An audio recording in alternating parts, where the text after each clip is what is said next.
Hey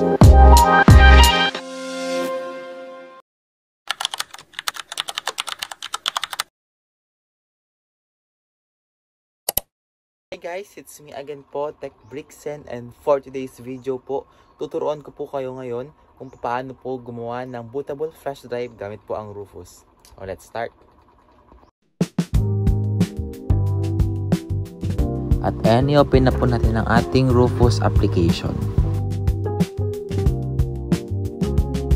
So makikita nyo po sa ating device na na-detect niya po ang ating flash drive.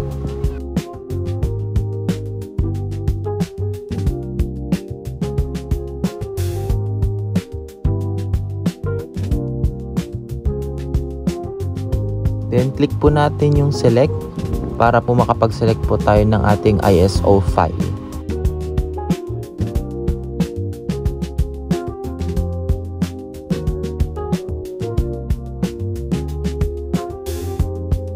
Under file system po, i-switch po natin ito sa NTFS.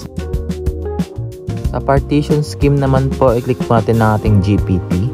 Difference mo nitong dalawa, si MBR po is compatible for lower version and si GPT naman po for newer version. Sa targeting system, naka-UEFI po tayo. Then sa cutter size po is naka-default. Then naman po sa volume level, dyan po natin ilalagay ating gustong ipangalan po sa ating bootable flash drive.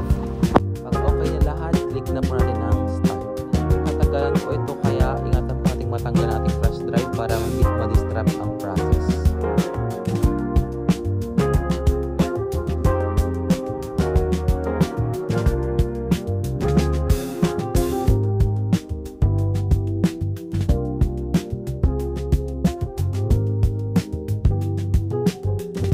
At ayan, tapos na po.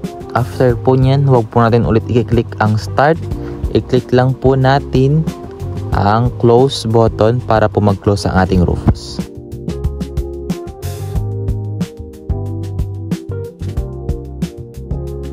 Ayan, congrats, nakagawa na po tayo ng bootable flash drive using Rufus.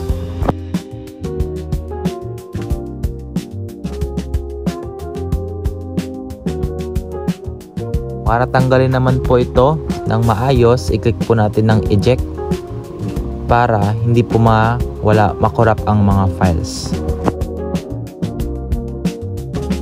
So ganyan lang po kadali gumawa po ng bootable flash drive using Rufus. So thank you.